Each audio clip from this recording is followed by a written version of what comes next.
Votre émission médicale vous est présentée en partenariat avec santémaghreb.com, le guide de la médecine et de la santé au Maghreb.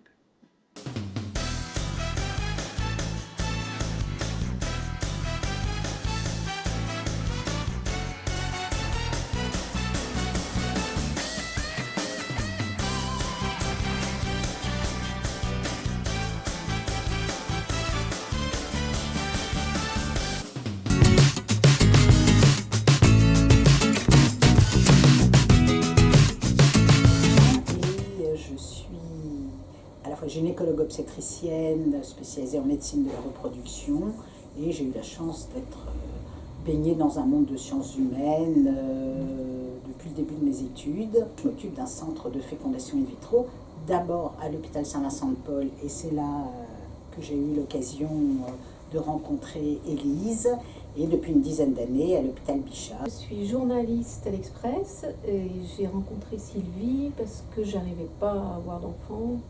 J'avais 27 ans et c'était totalement une chose à laquelle je ne m'attendais pas du tout. Et la journaliste qui s'occupait des questions de santé à France Inter où je travaillais m'a dit « Va voir Sylvie, appelle-moi ». Voilà. C'est une histoire personnelle, singulière, qui nous renvoie à 25 ans en arrière. Pourquoi il était important de l'écrire, de poser cette histoire, de la coécrire 25 ans plus tard? Parce que c'était une histoire douloureuse et que le meilleur moyen qu'elle ne soit plus, c'était de la mettre un petit peu à côté. Et d'avoir Sylvie en regard donnait une portée générale à ce qui, moi, me semblait une histoire particulière, mais je sais bien qu'on est des milliers dans le même cas. Je voulais que Sylvie partage ça, d'abord pour son expérience et puis pour, encore une fois, ouvrir le livre sur ce que vivent des milliers de femmes. Et pour ma part, j'ai eu une éducation relativement littéraire, donc j'ai toujours écrit. J'ai des bouts de carnet, des fichiers informatiques ensuite en pagaille. Et ce projet d'avoir un écrit en écho avait démarré il y a une vingtaine d'années, à un moment où la relation soignant-patient ou soignante-patiente s'était un petit peu transformée, puisque nous avions un certain nombre d'échanges autres. Il y avait eu ce projet à un moment où Élise m'avait dit qu'elle avait vraiment envie d'écrire tellement elle était dans une souffrance importante et on avait eu ce projet qui s'est arrêté là parce que ça n'était pas le moment, voilà. Et donc il se trouve que nous avons continué à nous voir à la fois professionnellement mais aussi en élargissant notre champ d'échange, dirais-je, et au fil des années. Et quand Élise m'a parlé de ce projet qui est né de quelque chose qui l'a fait revivre, c'est vrai que j'y ai adhéré en me disant c'est un exercice tout à fait exceptionnel. Ce n'est pas ce que j'ai l'habitude de faire à l'heure actuelle quand j'ai à me positionner vis-à-vis des transformations bioéthiques de notre profession, de réflexion évolutive sur le projet d'enfant, mais néanmoins, ce qui m'a mue aussi dans ce projet, ça a été le plaisir de l'échange, aussi par rapport à des jeunes professionnels de mon environnement, leurs yeux écarquillés quand on raconte ce qu'étaient les débuts de la procréation médicalement assistée, avec des problématiques, qu'elles soient médicales ou éthiques, qui les laissent pantois ou pantoises, parce que c'est très féminin comme milieu à l'heure actuelle. Et donc, raconter, parce qu'il m'a toujours semblé que cette connaissance historique pouvait faire avancer les perspectives du futur, non pas dans une idée passéiste, parce que les problématiques ne sont pas du tout les mêmes, mais ce passé qui fait rebondir sur une réflexion sans cesse renouvelée dans ce domaine de la procréation humaine qui touche tout le monde. J'ai longtemps cru qu'il suffisait d'être deux. C'est une phrase que vous avez peut-être prononcée, Élise, non? Quand vous êtes allée rencontrer le docteur Eppelboin. Quand j'ai rencontré le docteur Eppelboin, je n'avais jamais entendu parler de la PMA, je ne savais pas ce que c'était. Au départ, j'allais la consulter parce que je ne comprenais pas pourquoi je n'avais pas mes règles. Je n'étais pas enceinte et je n'avais pas mes règles. Donc, et ma gynéco habituelle j'étais incapable de me soigner. Donc j'ai découvert Saint-Vincent-de-Paul et j'ai découvert le centre de FIV. Enfin, encore une fois, c'était pour moi, c'était de la science-fiction. Et même quand on a commencé ensemble, j'ai mis longtemps avant de comprendre ce que voulait dire FIV, la différence entre in vitro, in vivo, tout ça, je pense que c'est des choses on ne vous apprend pas ça en sciences nat. En sciences nat, on vous apprend la base, un spermatozoïde, un ovule, et puis voilà. Et j'avais 27 ans et je ne savais pas comment fonctionnait mon propre corps. Dans les premières pages du livre qui est apparu ce mercredi, vous évoquez d'ailleurs ces premiers rendez-vous dans cette salle d'attente de l'hôpital Saint-Vincent-de-Paul, qui va devenir une salle d'attente familière. Et ces premiers rendez-vous, vous les faites, mais accompagnés. Ça change. C'est normal. Oui. Quand vous arrivez dans une consultation comme ça, vous êtes bien quand même. C'est normal, mais on verra peut-être, Dr Eppelman nous donnera l'avis, les choses ont évolué et aujourd'hui, la démarche que vous avez faite il y a 25 ans pourrait être faite par une femme, mais de manière différente. Donc, Il y a 25 ans, il fallait même justifier d'un certain nombre d'années en couple pour pouvoir avoir accès à... Ou être marié. Ou être marié. C'est-à-dire qu'en 1978, Louise Braun a été le seul enfant parmi, je crois, 122 millions de naissances au monde cette année-là, à être né par fécondation in vitro. Et c'est quelque chose qui a soulevé des interrogations très importantes par rapport à toutes les morales existantes. Les différentes religions se sont prononcées sur la question, et la plus virulente contre lesquelles les initiateurs de la technique ont eu à se positionner, ça a probablement été les autorités ecclésiastiques catholiques qui ont pondu une encyclique. La grande problématique étant l'horreur qu'inspirait l'idée que la fécondation puisse se faire hors du corps humain. On parlait de bébé éprouvette d'ailleurs à l'époque. On n'a jamais vraiment utilisé l'éprouvette puisque, en fait, vous savez, on prend une... Alors les biologistes seraient horrifiés d'entendre une gynécologue, donc non biologiste, raconter la fécondation in vitro côté biologique. On n'a pas de biologiste. Globalement, vous savez les petites boîtes qu'on avait en cours de sciences naturelles autrefois, SVT ensuite, et voilà, dans une petite boîte avec du liquide de culture, il y a un ovule à côté desquels on met des petites quantités de spermatozoïdes, et on fait donc des bébés en boîte, pas des bébés éprouvettes. Mais pour revenir à cette idée de la fécondation hors du corps humain, c'était vraiment un obstacle terrible. Donc on avait des gens qui étaient en grande souffrance parce qu'ils n'avaient pas d'enfants, et à qui on posait la question lors des consultations, est-ce que vous êtes d'accord pour une fécondation hors du corps humain? Donc ça a duré très très longtemps. Et une des choses qu'il m'amuse beaucoup de raconter dans ce livre, parce que une fois de plus ça étonne complètement les générations actuelles de jeunes médecins, c'est que pour pallier cet obstacle qui perturbait beaucoup de couples croyants, et on peut le comprendre, a été inventée une technique qui s'appelait le GIFT, qui est le gamète intrafallopian transfert, c'est-à-dire le transfert ovule et spermatozoïde dans la trompe, donc par une intervention assez lourde qui est une célioscopie, mais c'était comme ça qu'on faisait les fécondations in vitro à l'époque, avec une optique lumineuse introduite dans le ventre et les instruments introduits sans qu'il y ait d'incision, d'opération vraiment, mais malgré tout sous anesthésie générale et non dénuée de complications. Et donc il était possible de déposer ovules et spermatozoïdes à condition que dans le couple, la femme ait au moins une trompe qui ne soit pas malade. Donc on déposait ovules et spermatozoïdes, et à ce moment-là, la fécondation se faisait dans la trompe. Et ce qu'il y a de très, très étonnant, c'est que en 1988, on a eu de nouveaux appareils d'échographie avec des sondes qu'on appelle endovaginales, c'est-à-dire possibilité de voir l'appareil génital et de faire des gestes par voie naturelle. Et c'était beaucoup plus simple, on peut le faire sous anesthésie locale ou sous simple sédation. Et on a fait toutes les fécondations in vitro comme ça. Et finalement, la simplification extrême de la technique a balayé en quelques mois les interrogations éthiques. Et donc, pour moi, c'est un exemple parmi d'autres que je cite relativement souvent d'avancées dans la pensée éthique de modification des interrogations éthiques en fonction des avancées des techniques. La technique devenant beaucoup plus simple, finalement, la question éthique devenait secondaire. Et donc c'est quelque chose qui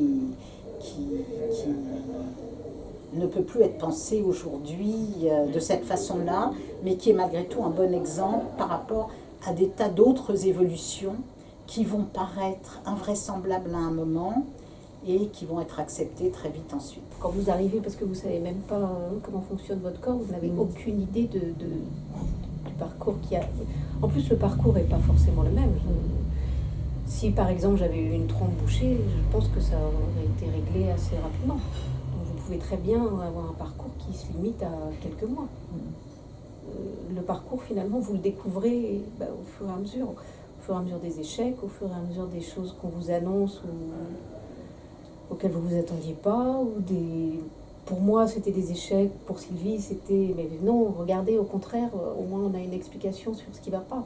Oui, d'accord, mais pour moi, c'est juste le énième échec. Et c'est comme ça que vous progressez. Et c'est pour ça que certains parcours durent des années et d'autres quelques mois. Avec le recul, si c'était à refaire, vous le referiez? Vous referiez ce parcours, ces tentatives, dont on sait malheureusement... C'est impossible de répondre à cette question. C'est pas possible. Avec le recul, Et dans le livre donc, qui est à paraître ce mercredi, en fait, vous évoquez le fait que vous avez longtemps cru qu'il suffisait d'être deux. Là, c'est plus un ménage à deux, mais un ménage à trois, voire à plus, parce que le médecin, forcément, fait partie de ce couple qui est en désir d'enfant. Ça, c'est vraiment... Pour moi, c'est ce qui caractérise la procréation médicalement assistée, c'est qu'on n'est plus jamais deux, on est forcément trois. On est forcément trois parce qu'il y a quelqu'un qui vous aide, parce qu'il y a quelqu'un qui a des réponses que vous n'avez pas, parce que vous êtes accroché à ce que pense ce médecin, à ce qu'il va vous dire, à ce qu'il va vous prescrire, à ce qu'il va vous annoncer, à ce qu'il va vous proposer. Et puis parce qu'il a des réponses que vous n'avez pas et une vision de votre corps qui vous est totalement étrangère. Et dans ce ménage à trois, je veux dire, le couple que vous formiez à l'époque avec votre mari, on n'en sort pas indemne. Est-ce que c'est le cas de beaucoup de couples? Est-ce que c'est... J'en sais rien. Est-ce que, non mais je dirais à l'inverse, est-ce que c'est une épreuve à laquelle, comme vous l'évoquez, on n'est pas forcément préparé et qui C'est pas qu'on n'est pas forcément préparé, c'est qu'on n'est pas préparé. C'est une épreuve à laquelle on n'est pas préparé. Il y a pas, vous ne pouvez pas dire forcément... C'est impossible de se préparer à l'idée de se préparer au fait que vous n'avez pas d'enfant et qu'il n'y a pas forcément de raison. Non, c'est inconcevable. Jamais, quand j'étais petite, on m'a dit peut-être qu'un jour tu n'auras pas d'enfant. Tu veux des enfants ou tu n'en veux pas, mais le jour où tu en voudras, il y en aura.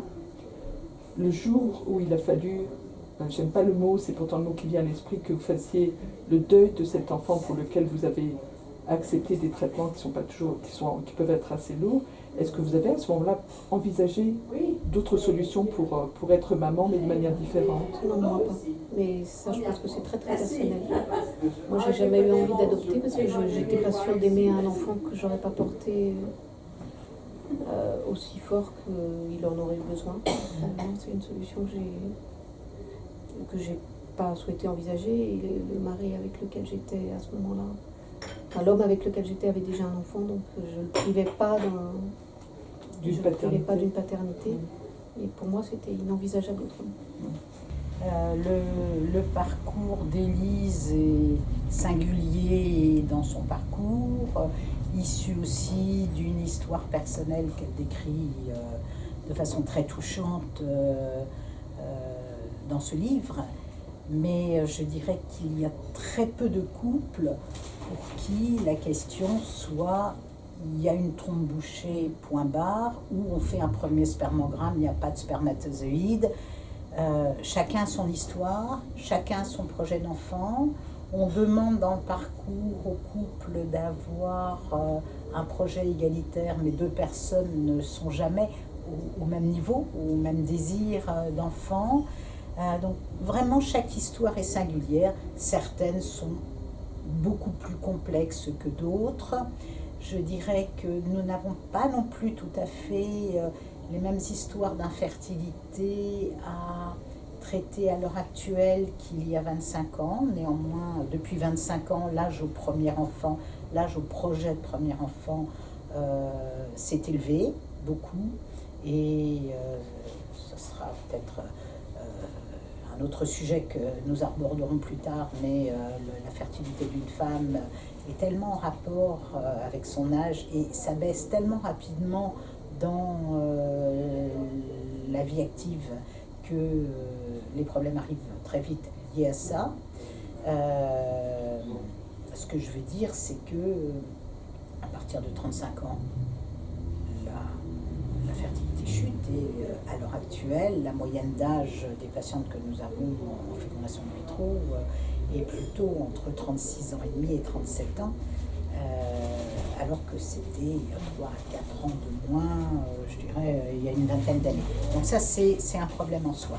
La complexité des histoires, on la retrouve toujours. On peut avoir des personnes qui sont arrivées plus récemment en France et dans une trajectoire migratoire très compliquée et très violente, avec un désir d'insertion dans la société par ce projet d'enfant, par la maternité. On a aussi, à l'inverse de ce qui était dit tout à l'heure, des jeunes couples à qui on a toujours dit, du moins pour un des individus malades, qu'ils n'auraient jamais d'enfants. Je pense à ces jeunes adultes qui ont la mucoviscidose. En 1965, la mucoviscidose tuait, avant l'âge de 5 ans, la majeure partie des enfants qui en étaient atteints. Et puis, l'amélioration des thérapeutiques, tous les progrès de la médecine ont permis que petit à petit l'espérance de vie arrive à 20, 30, 45 ans. À l'heure actuelle, plus de la moitié des gens qui ont la mucoviscidose sont des adultes, ce qui n'était pas du tout le cas. Et donc ce sont des jeunes gens qui viennent nous voir et aux parents desquels, dans leur enfance, personne, tout le monde avait dit qu'ils n'auraient jamais d'enfants. Et donc ils n'ont jamais raconté à ces jeunes adultes, quand ils étaient enfants, l'histoire du prince, de la princesse qui se rencontraient avec sa mère, et qui eurent beaucoup d'enfants, etc. Et brusquement, il y a des possibilités techniques. Le problème n'est pas à la technique. Il y a une infertilité définitive chez l'homme et plus relative chez la femme. Et on a donc des gens très jeunes qui viennent nous voir avec un projet d'enfant tout neuf qu'il faut réaliser très rapidement parce que le temps de vie est compté. Et donc on a eu énormément de débats éthiques autour de la médecine a-t-elle le droit d'aider à la conception d'un enfant qui va être plutôt qu'un autre orphelin. Même si on peut passer sous un autobus, ça n'est pas programmé. Et toute la spécificité de notre discipline, c'est que, à la différence du reste de la pratique médicale, qui est d'avoir des obligations de compétences et de moyens pour réagir à une situation, là, nous sommes acteurs, donc le troisième acteur dont Élise parlait, et nous allons aider à la conception d'un être humain en se projetant sur son bien-être de vie ultérieure. En essayant de ne pas être trop intrusif, parce qu'après tout ça ne nous regarde pas, mais de ne pas être négligent non plus, et en comprenant en même temps l'autonomie des gens qui viennent. Donc on a des gens très malades, on a des gens qui ont déjà 3 enfants et qui viennent demander le 4e, on a des situations où on se dit mais où se situe notre rôle médical. Et quelles en sont les limites? Et donc on discute beaucoup en équipe. Beaucoup en équipe. Je voudrais juste revenir sur le parcours, parce que vous avez toutes les deux prononcé le mot de parcours. Dans les années 90-2000, dont parlait Lise, il y avait beaucoup de psychologues, de sociologues qui s'indignaient aller contre la nature, un si long parcours. Il y a même, je me rappelle, l'une d'entre elles qui a parlé, ça nous avait, oui, moi personnellement, horrifié, de solution finale, parlant de la fécondation in vitro. En tout cas, un si long parcours. Moi, il m'a toujours semblé que le si long parcours, c'était le parcours où on n'arrivait pas à avoir un enfant. Et que quelque part, la fécondation in vitro du moins les techniques, quand elles sont mises en place, impliquent effectivement qu'il y ait non pas un médecin, donc on n'est pas à trois, mais une équipe médicale, tout le monde a son rôle, hein, les secrétaires, les infirmières qui prélèvent, il peut y avoir un interlocuteur privilégié dans l'équipe qui n'est pas le médecin, qui a une équipe médicale qui interfère, mais qui va aussi partager la responsabilité du succès, certes, ça c'est de bénéfice, mais de l'échec. Donc c'est souvent moins lourd aussi pour les couples de se dire qu'ils ne sont pas responsables de l'échec quand les règles arrivent chaque mois. C'est pas un message, je ne peux pas dire tenez bon, vous verrez ça va marcher. Non, parfois ça ne marche pas. C'est juste un témoignage, c'est une valeur de témoignage de, Voilà, cette rencontre. Qu'il y ait des gens, qu'il y ait des femmes qui sachent qu'elles ne sont pas... Elles sont pas seules.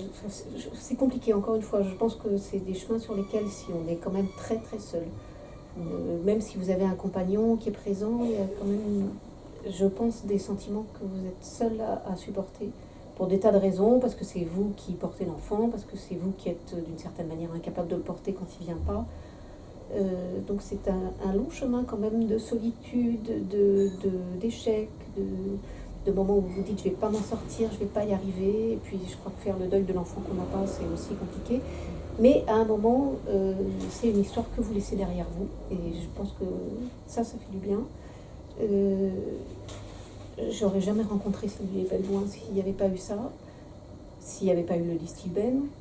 Et je pense que ma vie n'aurait pas été du tout la même, encore une fois, sans enfant sûrement, mais surtout sans... cette parole-là, le fait d'être plus clair sur mon histoire, sur l'histoire de ma mère, sur des choses qui n'étaient pas dites et que grâce à Sylvie, on a pu le dire. Donc la seule chose qui compte, c'est de ne pas garder ça pour soi. C'est de partager, de se dire que il y a des vies sans enfants et que voilà, parfois ça arrive et quand on a un enfant, finalement, ça n'enlève pas tout ce que vous avez traversé avant. Et il faut le digérer, il faut accepter qu'il y a des moments douloureux qui vous ont finalement aidé, même si sur le coup vous vous dites j'y arriverai pas. Et voilà, merci Sylvie. Oui.